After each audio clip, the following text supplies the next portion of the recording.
Imagine standing on a stage more than 2,000 years ago. In front of you are thousands of people. You look across the crowd. There are no microphones, no speakers, no electrical wires, no batteries, nothing. You take a breath and start speaking. And somehow, people sitting hundreds of feet away can hear you. How? Did ancient people have some kind of primitive microphone? Did they understand acoustics? Or did they simply discover something about sound that modern technology would later turn into one of the most important inventions in human history? Because here's the strange part. The modern microphone didn't appear from nowhere. Long before electricity, ancient civilizations were already experimenting with sound, resonance, reflection, architecture, and the human voice. They built theaters where a single actor could be heard by enormous crowds. They designed spaces that carried sound.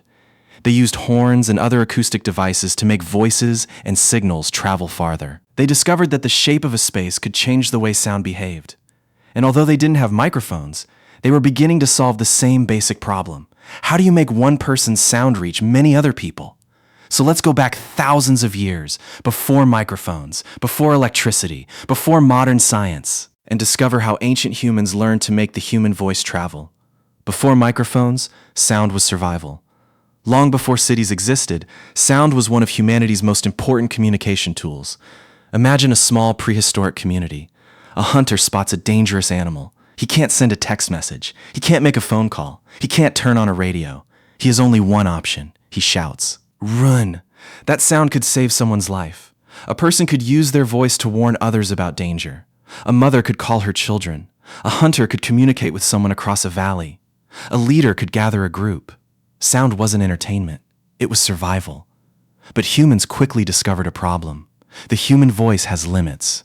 Stand too far away, and the words disappear. Add wind, trees, animals, crowds, or mountains, and the message becomes even harder to hear. So humans began looking for ways to make sound travel farther. And one of the simplest solutions was also one of the oldest: make the sound physically larger. The first, sound amplifiers. You don't need electricity to make a voice louder. You need something that can help direct the sound. One of the simplest examples is the human hand. Put your hands around your mouth. Suddenly, your voice feels different. The sound becomes more directional. Instead of spreading equally in every direction, more of it is directed forward.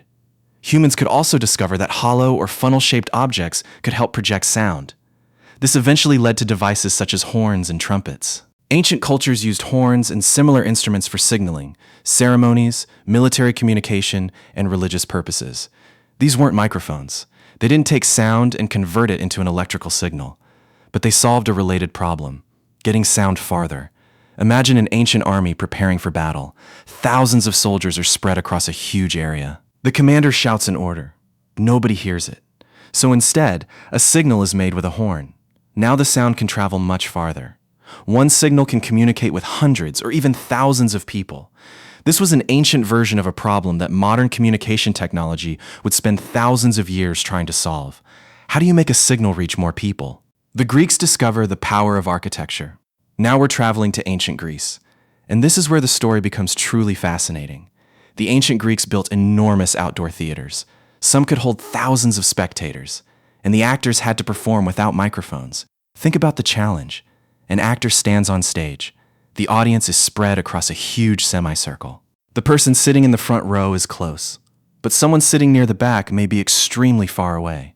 Yet the audience still needs to understand the performance. The solution wasn't a microphone. It was architecture. Greek theaters were carefully designed to help sound travel. The seating arrangement, stage area, and surrounding landscape all played a role in the theater's acoustics. The famous theater of Epidaurus is often celebrated for its extraordinary acoustics. Its design allowed sound from the performance area to reach the audience remarkably well. But here's something important. Ancient theaters weren't magical sound machines. Modern research shows that their acoustics resulted from multiple factors, including geometry, seating, surfaces, and the way sound reflects and travels through the space. In other words, the Greeks didn't need an electronic amplifier. They built the amplifier into the architecture. The stone microphone. Now imagine you're sitting near the back of an ancient Greek theater. An actor begins speaking. You can hear the voice. How? Sound waves leave the actor's mouth. They travel through the air. When those waves encounter surfaces, some of the sound can reflect. The theater's geometry helps distribute the sound toward the audience. The seating itself also matters. The rows of spectators aren't random. They're arranged in a carefully designed pattern. And here's the fascinating idea. The theater becomes part of the communication system. Today, we might think of a microphone as a device. But in an ancient theater, the building itself was doing part of the work. The stage produced the sound. The architecture shaped it. The audience received it. No wires, no electricity, no speakers, just physics, and humans observing what worked. The power of resonance. But ancient people discovered another fascinating property of sound: resonance. You may have experienced it without realizing it. Take a guitar. The strings themselves aren't particularly loud, but the body of the guitar helps amplify and shape the sound. The same basic principle appears in many musical instruments. A vibrating source interacts with a surrounding cavity or structure. Certain frequencies can become stronger. Ancient instrument makers experimented with shapes, materials, openings, and hollow spaces. They didn't have modern acoustic equations. They didn't have computers. They didn't have microphones to measure frequency responses. Instead, they had something incredibly powerful: observation. They built something. They listened. They changed the shape. They listened again. And over generations, practical knowledge accumulated. This is one of the most important parts of ancient technology. People didn't always understand the scientific theory behind something, but they could discover what worked: sound across distance. Now imagine another ancient problem. You're standing on top of a hill. Someone is far away. You need to communicate with them. Your normal voice isn't enough. So humans developed different signaling methods: horns, drums, shouting, clapping, fire signals, visual signals. Different civilizations developed different communication systems depending on their environment. And some methods could carry information over surprisingly long distances. A drum beat could travel farther than a quiet voice. A horn could cut through the noise of a battlefield. A large open space could carry a voice farther than a crowded forest. Again, ancient humans were solving a communication problem. How can information travel farther than the human body can physically carry it? That question would eventually lead humanity toward telegraphs, telephones, radios, and eventually microphones. The Roman world. The Romans inherited and expanded many Greek ideas about architecture, engineering, and public performance. Roman cities became enormous. Public spaces became crowded. Amphitheaters could hold huge audiences. Communication became increasingly important. Imagine an official addressing a large crowd. Without modern sound equipment, the environment itself mattered. Where you stand, how you face the crowd, the shape of the space, the surrounding buildings, the surfaces around you. All of these could influence how well people heard. Roman engineering also demonstrated something important about ancient technology. Humans could manipulate physical environments to solve communication problems. They didn't need electronics.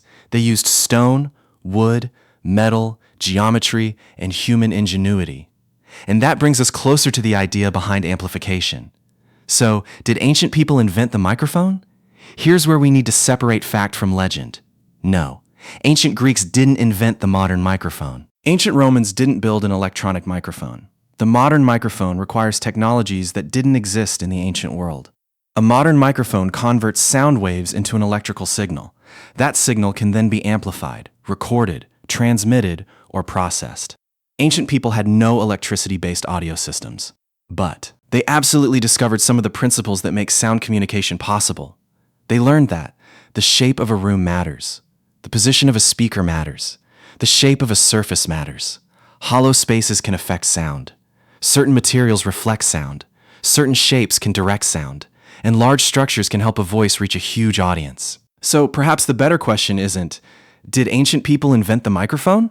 The better question is, did ancient people begin solving the same problem that eventually led to the microphone? And the answer is, absolutely. From ancient acoustics to modern microphones, thousands of years passed. Humanity continued experimenting with sound. Eventually, scientists discovered ways to connect sound with mechanical movement. Then came experiments with electricity, then telegraphy, then the telephone. And suddenly, humans had a completely new problem.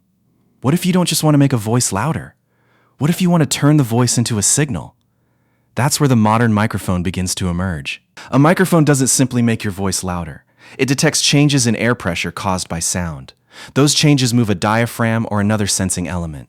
The device converts that movement into an electrical signal, and now your voice can travel through wires or radio systems. It can be amplified, it can be recorded, it can be broadcast, it can cross enormous distances. That is radically different from an ancient Greek theater, but the goal is strangely familiar. One human makes a sound, another human receives it. The difference is that technology has transformed the path between them, the amazing Kinesian. Think about the journey. A prehistoric hunter shouts to warn his group. A signal horn carries sound across an ancient battlefield. A Greek actor speaks to thousands of spectators. A Roman official addresses a crowd. Musicians experiment with resonating chambers. Engineers learn how architecture controls sound. Centuries later, scientists discover how to convert sound into electrical signals. Eventually, microphones appear. And now, a person sitting in a bedroom can speak into a tiny microphone, and someone on the other side of the planet can hear them almost instantly. That's an extraordinary journey.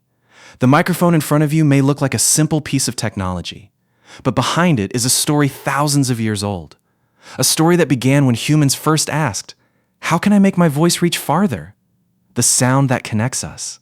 So, did ancient people invent the microphone? Not exactly, but they discovered something just as important. They discovered that sound could be shaped. It could be directed, reflected, amplified, resonated, and carried. They learned these lessons through observation, experimentation, architecture, music, warfare, religion, and everyday life. They didn't have electrical engineering. They didn't have acoustic laboratories. They didn't have digital audio equipment. But they had curiosity. And that curiosity pushed humanity forward.